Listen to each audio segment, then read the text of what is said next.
जय माता दी भक्तों। आज मैं देवी कवच का पाठ करूंगी, जिसके पाठ करने से और श्रवण मात्र से माता रानी आपकी कठिनाइयों में सभी प्रकार से रक्षा करती है। तो शुरुआत करते हैं चंडी कवच की।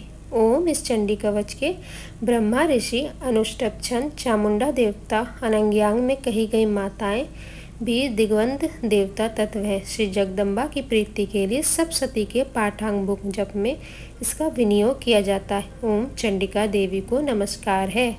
मार्कंडेय जी ने कहा, पितामह, जो इस संसार में परम गोपनीय तथा मनुष्यों की सब प्रकार से रक्षा करने वाला है और जो अब तक आपने दूसरे किसी के सामने प्रकट नहीं किया हो, ऐसा कोई साधन मुझे बताइए। ब्रह्मा जी बोले, ब्राह्मण, ऐसा साधन तो एक देवी का कवच ही है, जो गोपनीय से भी परम गोपनीय, पवित्र तथा संपूर्ण प्राणियों का उपकार करने वाला है। महामुने, उसे श्रवण करो। देवी की 9 मूर्तियां हैं, जिन्हें नवदुर्गा कहते हैं। उनके पृथक पृथक नाम बतलाए जाते हैं। प्रथम नाम शैलपुत्री है, दूसरी मूर्ति का नाम ब्रह्मचारिणी है, तीसरा स्वरूप चंद्रघंटा के नाम से प्रसिद्ध है, चौथी मूर्ति को कुष्मांडा कहते हैं, पांचवी दुर्गा का नाम स्कंद माता है, देवी के छठे रूप को कात्यायनी कहते हैं, सातवां कालरात्रि और आठवां स्वरूप महागौरी के नाम से प्रसिद्ध है।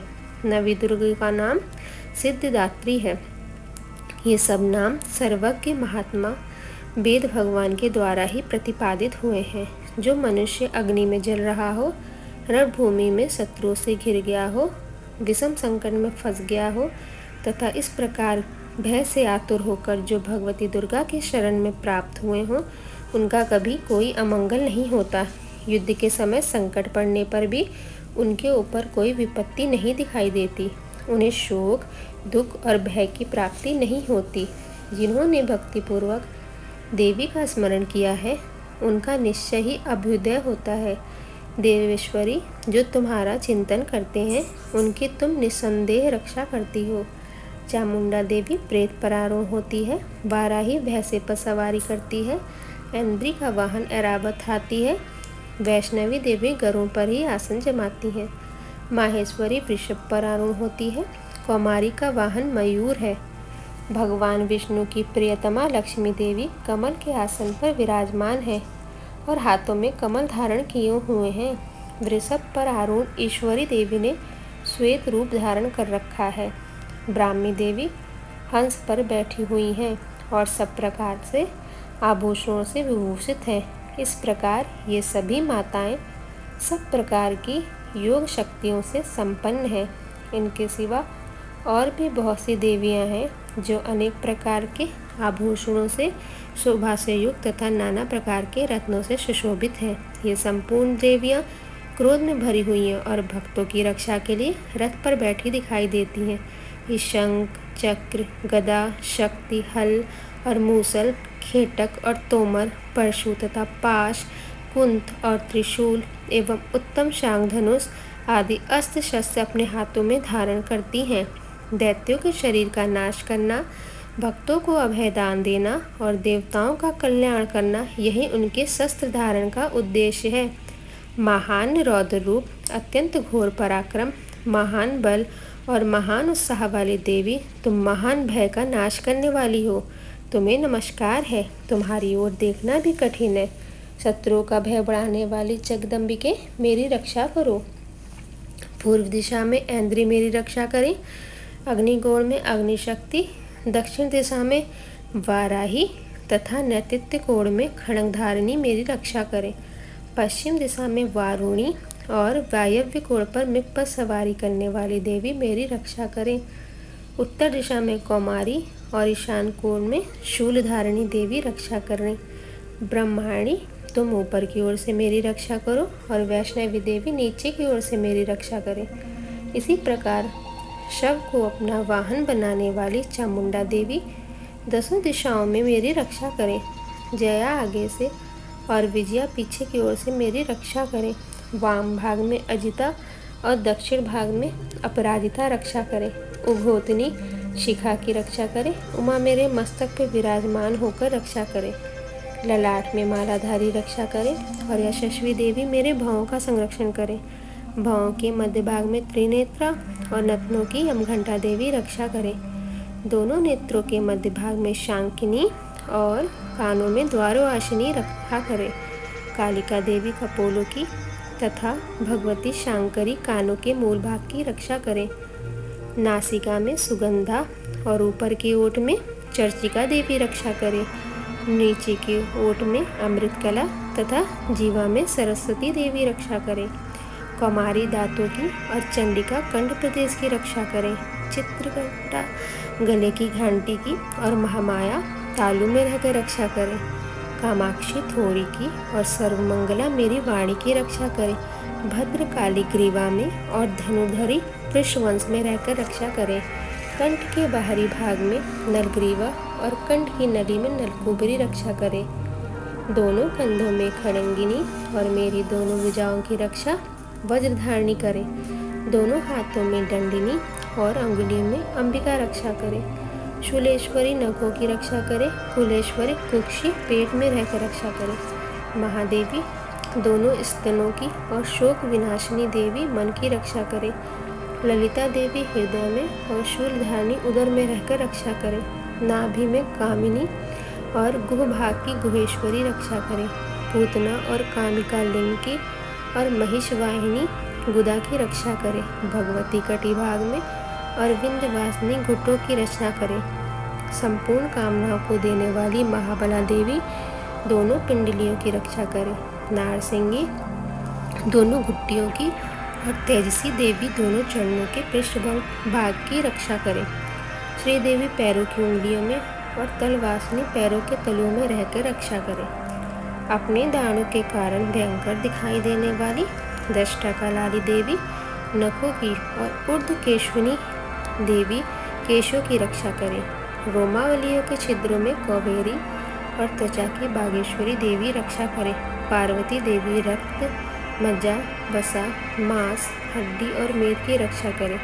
आंतों की कालरात्रि और पित्त की मुकुटेश्वरी रक्षा करें। मूलाधार आदि कमल केशों में पद्मावती और कफ में चूड़ामणि स्थित होकर रक्षा करें। नख के तेज की ज्वालामुखी रक्षा करें। जिसका किसी भी अस्त्र से भेदन नहीं हो सकता, वह अभेदा देवी शरीर की समस्त संधियों में रहकर रक्षा करें। ब्रह्मांडी आप मेरे वीर की रक्षा करें। 36वीं छाया की तथा धर्मधारिणी देवी मेरे अहंकार, मन और बुद्धि की रक्षा करें। हाथ में वज्र धारण करने वाली वज्रहस्ता देवी मेरे प्राण, अपान, व्यान, उदान और समान वायु की रक्षा करें। कल्याण से शोभित होने वाली भगवती कल्याण शोभना मेरे प्राण की रक्षा करें। रस, रूप, गंध, शब्द, स्पर्श इन विषयों का अनुभव करते समय योगिनी देवी रक्षा करें तथा सत्वगुण, रजोगुण और तमोगुण की रक्षा सदा नारायणी देवी करें। वाराही आयु की रक्षा करें। वैष्णवी देवी धर्म की रक्षा करें तथा चक्रिणी देवी यश, कीर्ति, लक्ष्मी, धन तथा विद्या की रक्षा करें। इंद्राणी आप मेरे गोत्री की रक्षा करें। चंडिके तुम मेरे पशुओं की रक्षा करो। महालक्ष्मी पुत्रों की रक्षा करें और भैरवी पति की रक्षा करें। मेरे पद की सुपथा तथा मार्ग की क्षेमकरी रक्षा करें। राजा के दरबार में महालक्ष्मी रक्षा करें तथा सब ओर व्याप्त रहने वाली विजया देवी संपूर्ण भयों से मेरी रक्षा करें। देवी जो स्थान कवच में नहीं कहा गया है अतएव रक्षा से रहित है, वह सब तुम्हारे द्वारा सुरक्षित हो, क्योंकि तुम विजयशालिनी और पापनाशिनी हो। यदि अपने शरीर का भला चाहे तो मनुष्य बिना कवच के कहीं भी एक पग न जाए। कवच का पाठ करके ही यात्रा करे। कवच द्वारा सब ओर सुरक्षित मनुष्य जहाँ जहाँ भी जाता है वहाँ वहाँ उसे धन लाभ होता है तथा संपूर्ण कामनाओं की सिद्धि करने वाली विजय की प्राप्ति होती है। वह जिस जिस अभिष्ट वस्तु का चिंतन करता है उसको निश्चय ही प्राप्त कर लेता है। वह पुरुष इस पृथ्वी पर तुलना रहित महान ऐश्वर्य का भागी होता है। कवच से सुरक्षित मनुष्य निर्भय हो जाता है। युद्ध में उसकी पराजय नहीं होती तथा वह तीनों लोकों में पूजनीय होता है। देवी का यह कवच देवताओं के लिए भी दुर्लभ है। जो प्रतिदिन नियम पूर्वक तीनों संध्याओं के समय श्रद्धा के साथ इसका पाठ करता है, उसे दैवी कला की प्राप्ति होती है तथा वह तीनों लोकों में कहीं भी पराजित नहीं होता। इतना ही नहीं, वह अपमृत्यु से रहित हो 100 से भी अधिक वर्षों तक जीवित रहता है।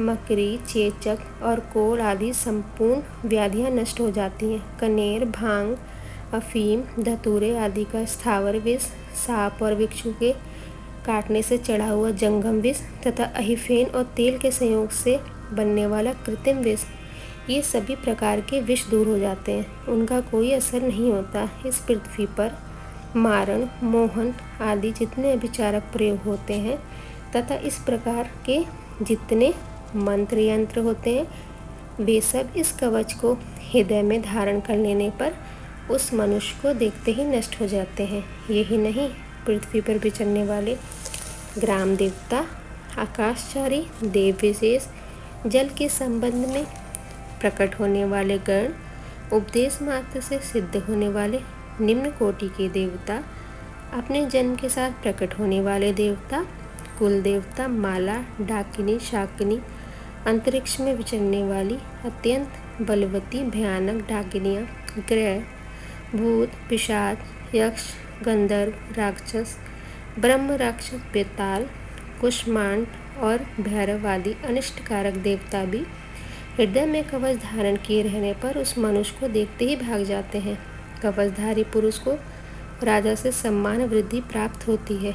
यह कवच मनुष्य के तेज की वृद्धि करने वाला और उत्तम है। कवच का पाठ करने वाला पुरुष अपने कीर्ति से विभूषित भूतल पर अपने सुयत के साथ साथ वृद्धि को प्राप्त होता है।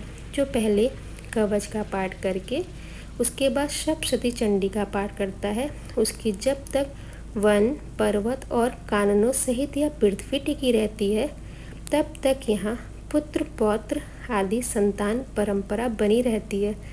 फिर देहांत होने पर वह पुरुष भगवती महामाया के प्रसाद से उस नित्य परम पद को प्राप्त होता है, जो देवताओं के लिए भी दुर्लभ है। वह सुंदर दिव्य रूप धारण करता है और कल्याण में शिव के साथ आनंद का भागी होता है। ये था माँ भगवती का चंडी पाठ। आप इसे सुने और अवश्य पढ़ें। माता रानी आपकी हमेशा सहायता करेगी और आपको सभी विघ्नों से दूर करेगी। जय माँ चंडी।